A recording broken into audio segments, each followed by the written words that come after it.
Na sua marcha avassaladora, a organização capitalista do mundo procura, antes de tudo, penetrar no organismo das nações, a fim de aniquilá-lo. Começa, portanto, pela escravização dos governos. Essa escravização se opera através dos favores, dos empréstimos, pois o primeiro passo para tornar um governo escravo é torná-lo devedor. Gustavo Barroso. Brasil, colônia de banqueiros. Brasil, colônia de banqueiros.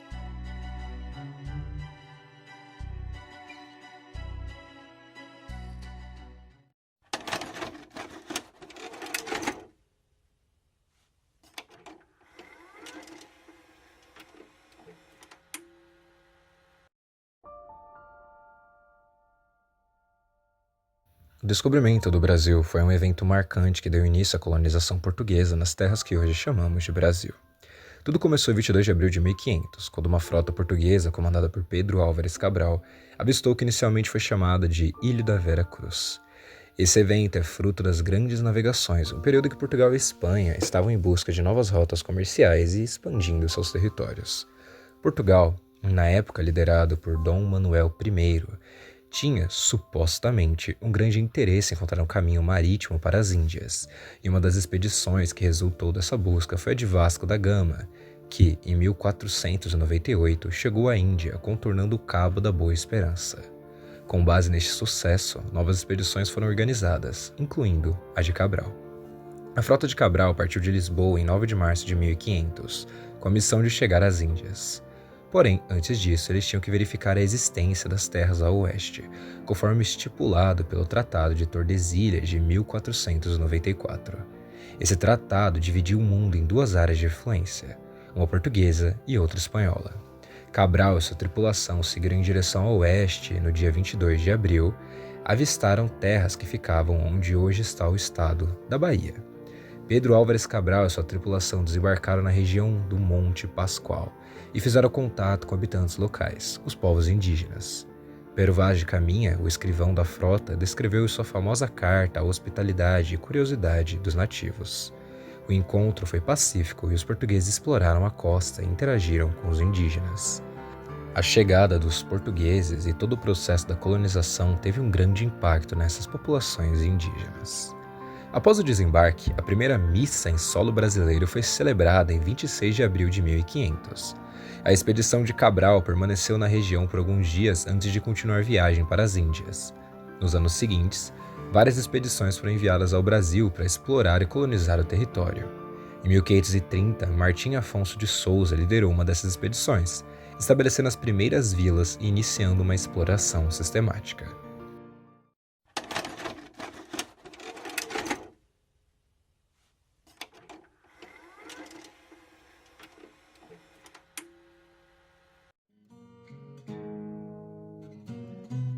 Após o descobrimento do Brasil em 1500 e o estabelecimento das primeiras vilas e assentamentos, a coroa portuguesa precisava encontrar uma maneira eficiente de administrar e colonizar as vastas terras que havia descoberto. A solução encontrada foi a criação do sistema de capitanias hereditárias, um modelo de distribuição de terras que foi implementado pela coroa portuguesa em 1534. O sistema de capitanias hereditárias consistia na divisão do território brasileiro em grandes faixas de terra, chamadas de capitanias, que eram concedidas a nobres e fidalgos portugueses, conhecidos como donatários. Estes donatários recebiam as capitanias como posse perpétua, ou seja, podiam transmitir as terras aos seus descendentes, mas não podiam vendê-las ou dividi-las. Em troca, os donatários tinham a responsabilidade de colonizar, desenvolver e defender as capitanias. O território brasileiro foi então dividido em 15 capitanias hereditárias, que se estendiam do litoral ao interior. Cada capitania tinha uma largura variável que podia ser de dezenas a centenas de quilômetros e se estendia do litoral até uma linha imaginária traçada a uma distância específica do litoral. Entre as capitanias mais conhecidas estava a cidade de São Vicente, concedida a Martim Afonso de Souza, e a capitania de Pernambuco, concedida a Duarte Coelho. Os donatários eram responsáveis por promover o povoamento e a exploração econômica de suas capitanias. Eles podiam distribuir parte de suas terras aos colonos, conhecidos como sesmeiros, que recebiam essas parcelas como sesmarias. Em troca, Os seismeiros eram obrigados a cultivar a terra e desenvolver atividades econômicas como a agricultura, a criação de gado e a exploração de recursos naturais. As principais atividades econômicas das capitanias incluíam a produção de açúcar e a extração do pau-brasil, além da pesca. Embora o sistema de capitanias hereditárias tivesse o objetivo de estimular o desenvolvimento e a colonização do Brasil, ele enfrentou uma série de desafios e dificuldades. A maior parte das capitanias fracassaram devido à falta de recursos, à resistência das tribos indígenas, às dificuldades de comunicação e transporte e à falta de apoio da própria coroa portuguesa. Entre as capitanias que tiveram sucesso, podemos destacar a Capitania de São Vicente, que se tornou um importante centro de produção de açúcar e desenvolvimento urbano, e a Capitania de Pernambuco, que se destacou pela produção de açúcar e pelo comércio. Diante dos problemas enfrentados pelas capitanias, a coroa portuguesa implementou uma nova forma de administração colonial. Em 1549 foi criado o Governo Geral, o órgão centralizado de governo destinado a coordenar e supervisionar a administração das capitanias. O primeiro governador-geral do Brasil foi Tomé de Souza, que fundou a cidade de Salvador como a primeira capital do Brasil. O governo-geral tinha a responsabilidade de coordenar a defesa, justiça, a arrecadação de impostos e a promoção do desenvolvimento econômico e social do país. Apesar da criação do governo geral, o sistema de capitanias hereditárias continuou a existir, mas com menos autonomia. Os donatários ainda mantinham suas terras e responsabilidades, mas agora estavam subordinados à autoridade do governador geral. Esse sistema de administração mista perdurou por várias décadas, até que as capitanias hereditárias foram gradualmente sendo incorporadas ao domínio direto da coroa portuguesa. Ao longo dos anos, a coroa portuguesa adotou diferentes políticas e estratégias para incentivar o desenvolvimento e colonização das terras brasileiras.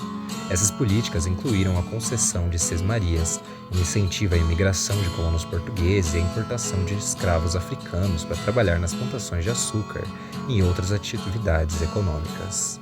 Essa colonização do Brasil foi um processo complexo, marcado por conflitos, desafios e adaptações às condições locais.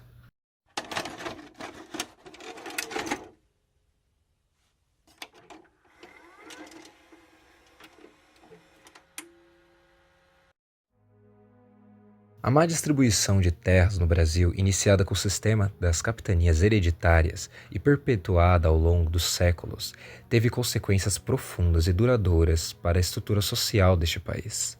Entre os impactos mais significativos estão a criação de favelas, a persistência da desigualdade social e o acúmulo de moradias destinadas exclusivamente ao aluguel.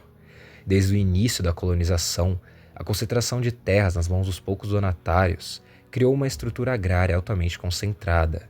As capitanias hereditárias foram distribuídas sem levar em consideração as necessidades e direitos de populações que já habitavam no território.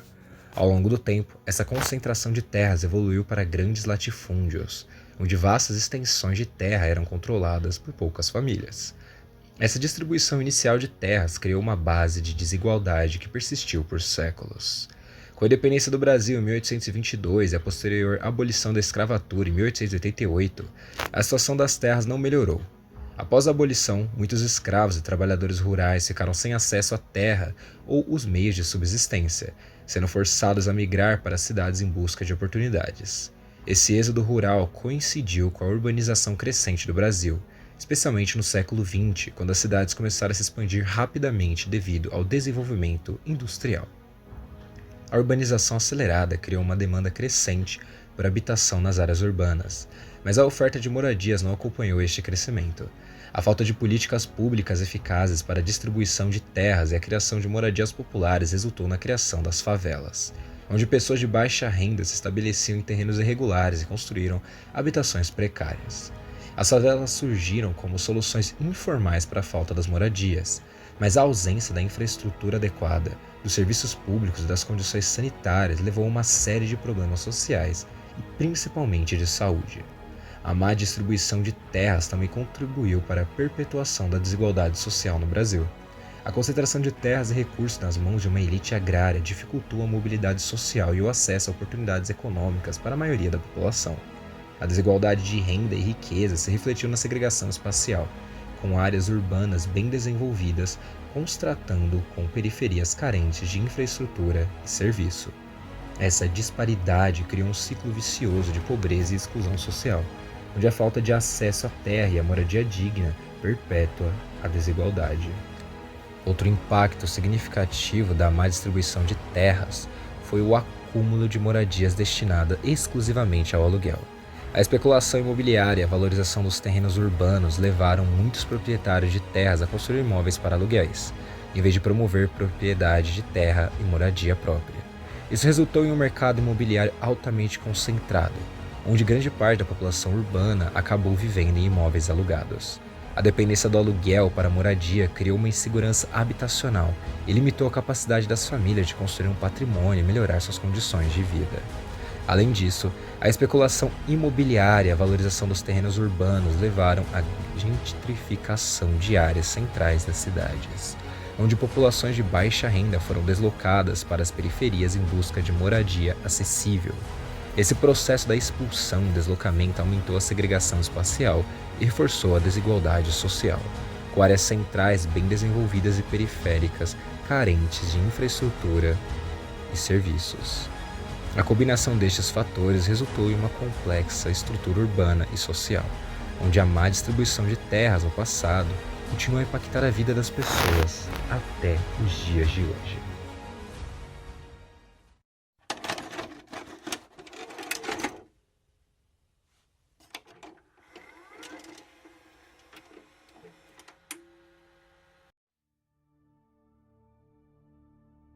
A concentração de terras nas mãos da elite agrária, originada no período das capitanias hereditárias, desempenhou um papel crucial em moldar a estrutura política e econômica do Brasil e contribuiu especialmente para a queda do Império. Essa elite agrária não apenas acumulou poder e riqueza, mas também arquitetou uma conspiração que culminou na proclamação da República, movida por interesses próprios e pela insatisfação com as políticas abolicionistas do governo monárquico. Com a independência do Brasil em 1822 e a subsequente formação do Brasil Império, a estrutura de poder e a concentração de terras permaneceram inalteradas. A elite agrária continuou a dominar a economia agrária, com a produção de açúcar, tabaco e, posteriormente, o café, sendo as principais atividades econômicas. Esses grandes proprietários de terras, conhecidos como os barões do café, exerciam um controle significativo sobre toda a produção e o comércio, acumulando riqueza e influência política. No entanto, essa elite agrária não estava satisfeita com as mudanças sociais e políticas que ocorriam no Brasil imperial, especialmente a campanha abolicionista que culminou na abolição da escravatura em 1888. A libertação dos escravos representou um golpe direto nos interesses econômicos dos grandes proprietários de terra, que dependiam da mão de obra escravizada para sustentar suas plantações. A perda desta força de trabalho barata gerou um profundo ressentimento e insatisfação nesta elite. Essa insatisfação com a abolição da escravatura e as políticas do governo monárquico levou a elite agrária a conspirar contra a Casa Imperial. Eles formaram uma aliança com o clã republicano, que também estavam descontentes com a monarquia e buscavam estabelecer um novo sistema de governo. O movimento republicano, que incluía setores do exército e alguns intelectuais, encontrou apoio na elite agrária, que via na república uma oportunidade de manter e expandir o seu poder e influência sem restrições impostas pela monarquia. A conspiração entre a elite agrária e os republicanos culminou na proclamação da República em 15 de novembro de 1889. O golpe que derrubou a Casa Imperial foi em grande parte impulsionado pelos interesses dos proprietários de terras, que se iraram contra a libertação dos escravos e buscaram consolidar seu controle sobre a população e a economia do país. A população, por sua vez, tornou-se refém destes senhores de terras e continuaram a exercer um controle significativo sobre a estrutura agrária e econômica do país. Com a queda da monarquia e a formação da república, a elite agrária manteve seu poder e influência. Durante a República Velha, a política dos governadores e o café com leite garantiram que os grandes proprietários de terra continuassem a controlar a política nacional. A concentração de terras e a desigualdade social persistiram, limitando o desenvolvimento econômico e social do país e perpetuando a exclusão da maioria da população.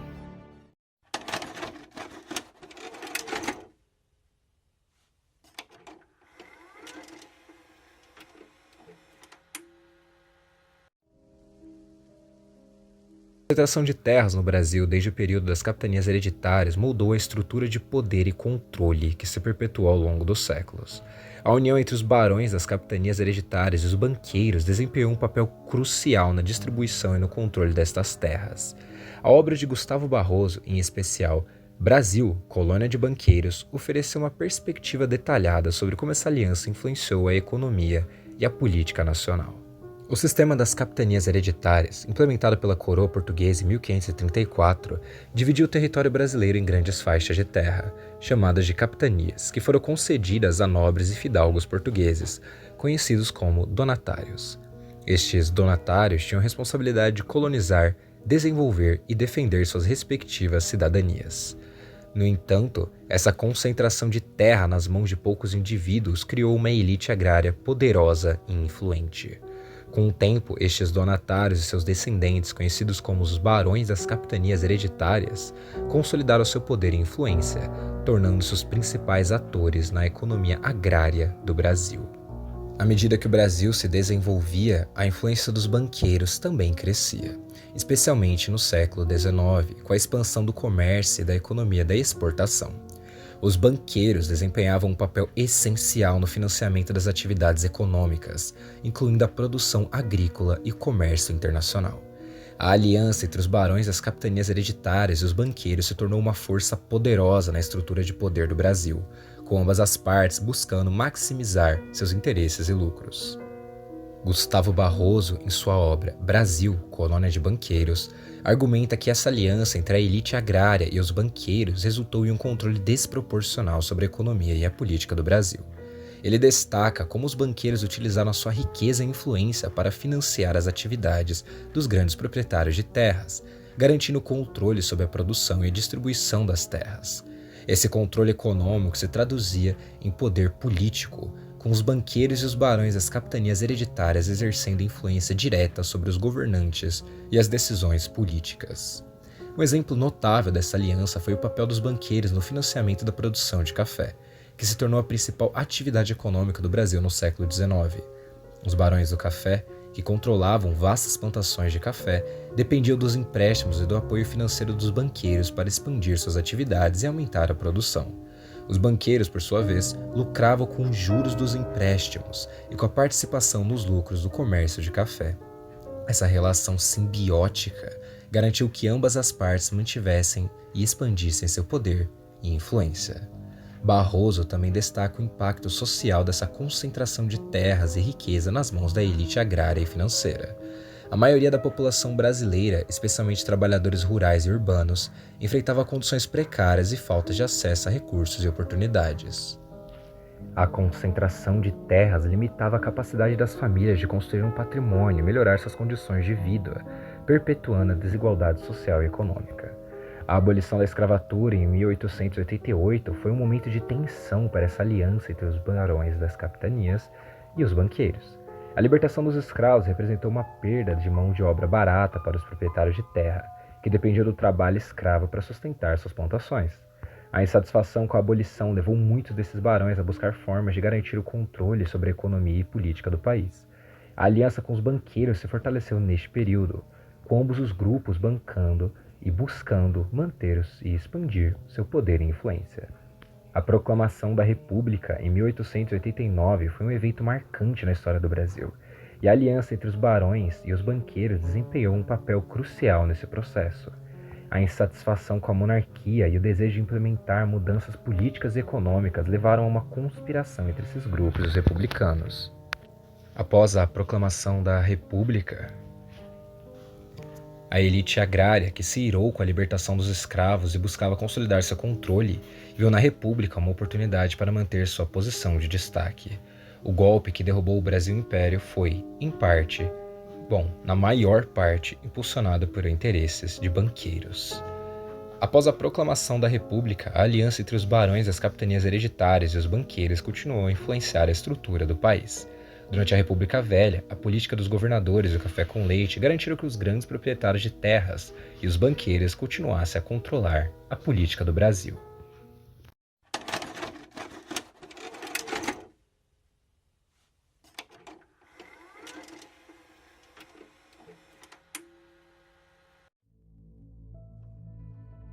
Gustavo Barroso foi uma figura multifacetada e influente na história do Brasil.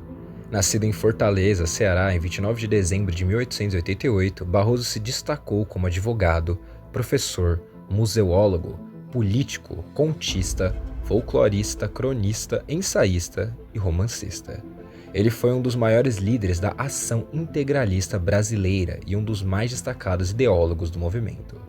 Barroso teve uma carreira prolífica e diversificada. Ele foi o primeiro diretor do Museu Histórico Nacional e membro da Academia Brasileira de Letras, onde ocupou a cadeira 19 a partir de 1923. Além disso, ele foi presidente da Academia em várias ocasiões e membro de diversas instituições culturais e científicas, tanto no Brasil quanto no exterior. Um dos aspectos mais notáveis da trajetória de Gustavo Barroso foi sua luta para expor a influência das elites banqueiras nos governos do Brasil.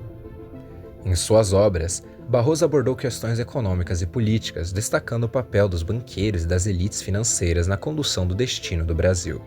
Barroso acreditava que a concentração do poder econômico nas mãos desses poucos indivíduos tinha um impacto significativo nas decisões políticas e no desenvolvimento do Brasil. Barroso escreveu extensivamente sobre esses temas, buscando conscientizar a população sobre a importância de uma distribuição mais equitativa dos recursos do poder.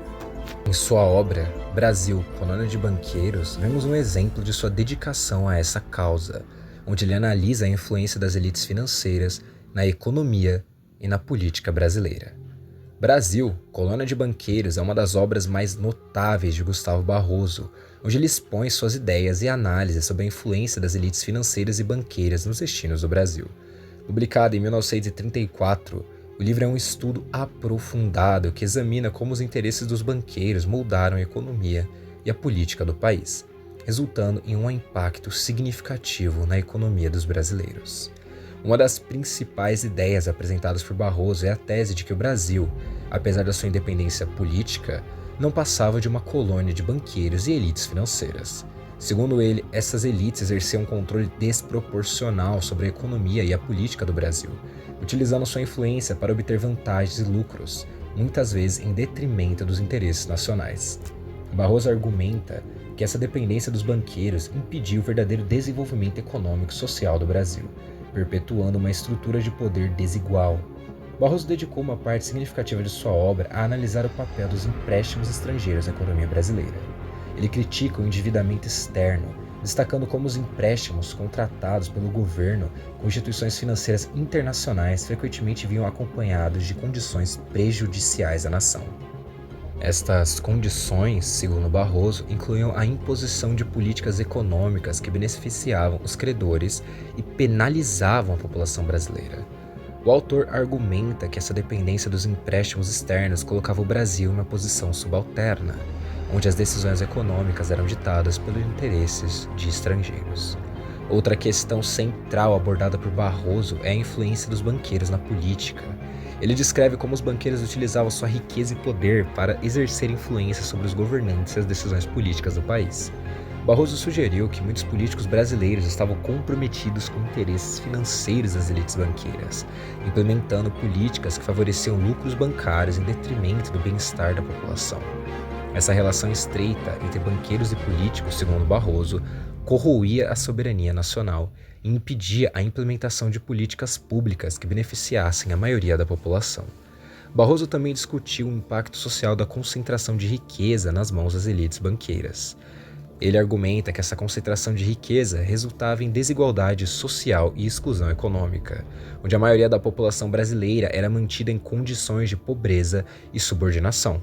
Para Barroso, a influência dos banqueiros contribuía para a manutenção de um sistema econômico injusto, onde os recursos eram canalizados para enriquecer uma pequena elite, enquanto a maioria da população sofria com a falta de oportunidades e recursos. Uma das propostas de Barroso em sua obra é a necessidade de uma reforma econômica e política que visasse reduzir a influência das elites financeiras e promover um desenvolvimento mais equitativo. Ele defendia a implementação de políticas que priorizassem os interesses nacionais e a distribuição justa dos recursos, buscando reduzir a dependência de empréstimos estrangeiros e aumentar a soberania nacional. Barroso acreditava que somente através de uma verdadeira independência econômica, o Brasil poderia alcançar um desenvolvimento sustentável e justo.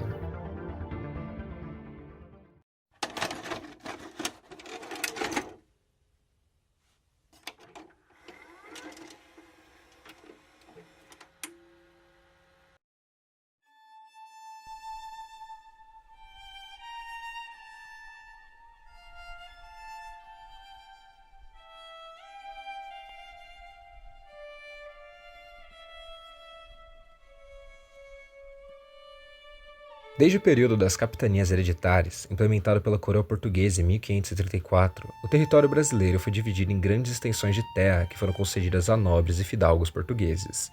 Esses donatários, que tinham a responsabilidade de colonizar, desenvolver e defender as capitanias, eles concentravam as terras nas mãos de poucos indivíduos, o que acabou criando uma elite agrária poderosa e influente.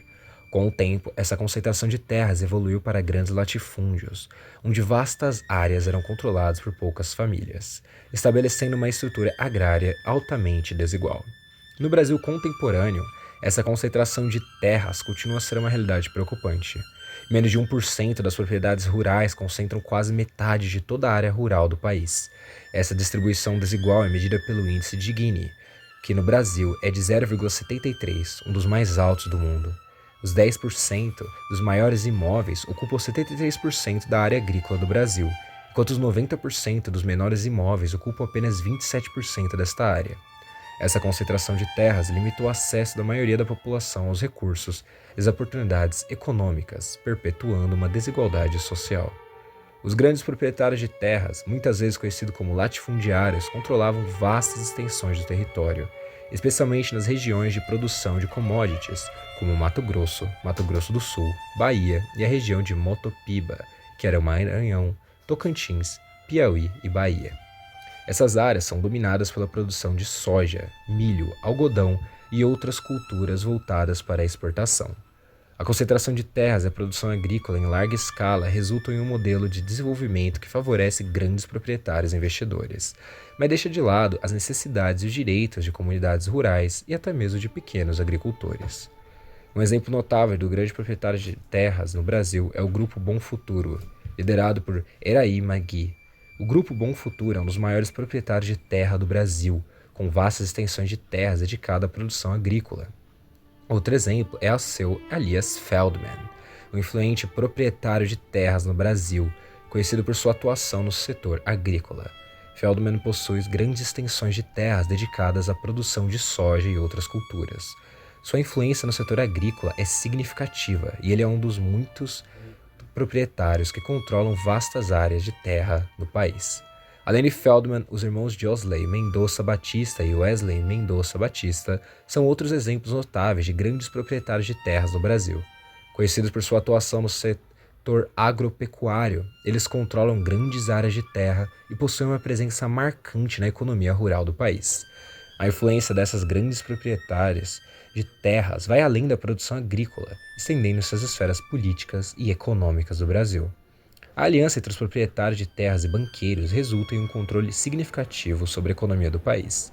O Joseph Safra, fundador do Banco Safra, foi um dos banqueiros mais ricos da nação, com uma fortuna estimada em bilhões de dólares.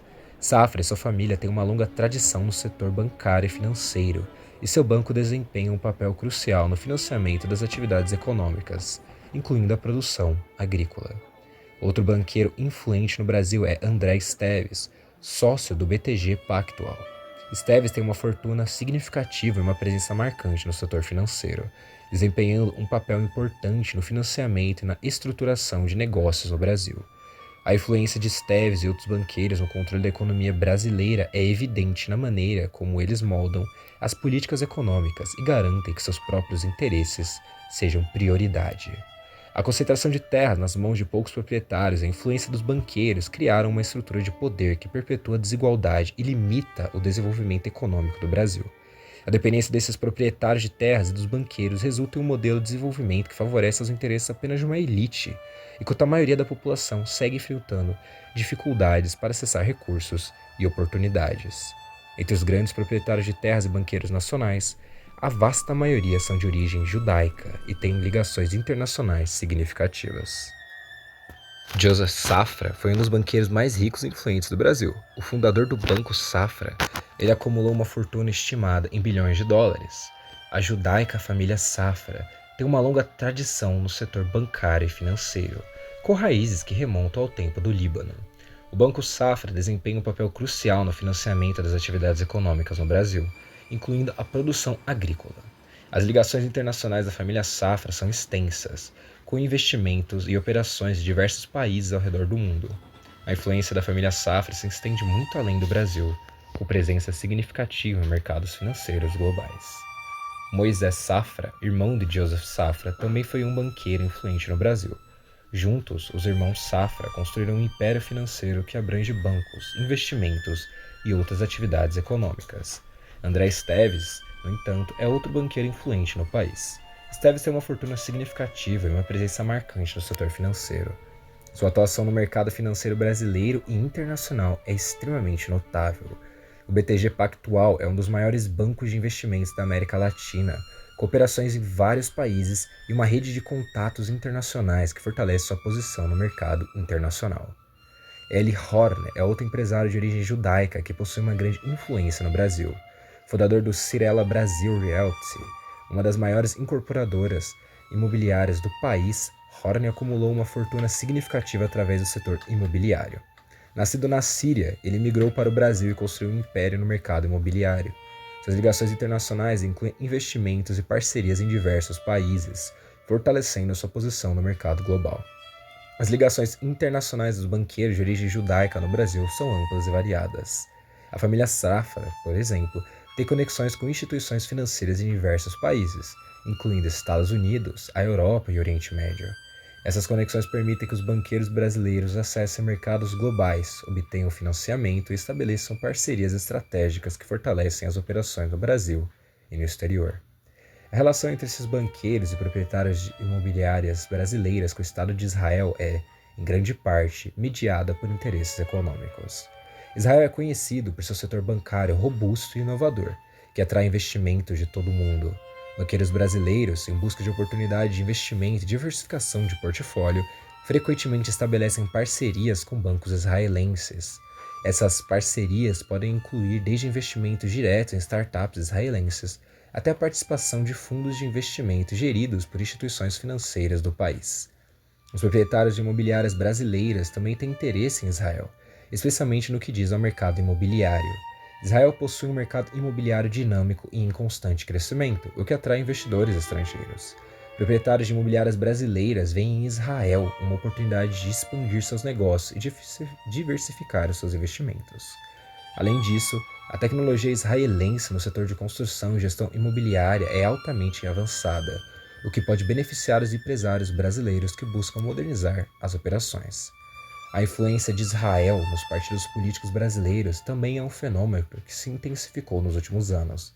Essa influência é, em grande parte, facilitada por laços econômicos estabelecidos pelos banqueiros e os proprietários das imobiliárias brasileiras com o Estado judeu. Empresários que mantêm relações comerciais com Israel tendem a apoiar políticas que favorecem a cooperação entre os dois países. Isso se reflete no apoio a candidatos e partidos políticos que defendem uma postura pró-Israel. Políticos e partidos que se posicionam a favor de Israel frequentemente recebem apoio desses empresários, que possuem interesse econômico no país. Esse apoio pode se manifestar de várias formas, como doações de campanha, lobby político e influência na formulação de políticas públicas. Um exemplo notável dessa influência é a relação entre o ex-presidente Jair Bolsonaro e o Estado de Israel. Durante seu mandato, Bolsonaro adotou uma postura fortemente pró-Israel, o que lhe rendeu apoio de setores empresariais que mantêm relações comerciais com o país. Esse apoio foi visível, até mesmo em manifestações públicas, onde empresários e políticos pró-Israel se uniram em defesa de políticas de Bolsonaro. Outro exemplo é a influência de líderes religiosos e políticos ligados à direita brasileira, que frequentemente defendem Israel em seus discursos e ações políticas. Esses líderes muitas vezes têm conexões diretas com empresários que possuem interesses econômicos com a nação judaica, o que reforça a aliança entre os dois países. A relação entre o PSDB, Geraldo Alckmin e empresários ligados ao Estado de Israel é um aspecto importante a ser considerado. Alckmin, ex-governador de São Paulo e uma figura proeminente do PSDB, tem uma conexão significativa com a comunidade judaica no Brasil. Durante sua carreira política, Alckmin recebeu apoio de diversos empresários judeus, que viram nele um aliado para fortalecer as relações entre o Brasil e o Estado de Israel. Um exemplo notável é a visita de Alckmin à sinagoga Beit Chabad, onde foi recebido pelo rabino Rabbi Alpern e outros membros da comunidade judaica. Durante essa visita, Alckmin expressou seu compromisso com a moderação e o diálogo, valores apreciados pela comunidade judaica. Além disso, empresários judeus como Meir Nigri fundador do Tecnisa, têm sido apoiadores de Alckmin e do PSDB. Essas conexões refletem a influência que empresários e banqueiros judeus ligados ao Estado de Israel possuem na política brasileira, especialmente partidos como o PSDB. Através dessas relações, Israel consegue exercer uma influência significativa na política nacional, moldando o debate público e as políticas adotadas nacionalmente. Podemos concluir então que toda a história do Brasil culminou para que ele se transformasse em uma colônia de banqueiros provenientes de dinastias israelenses.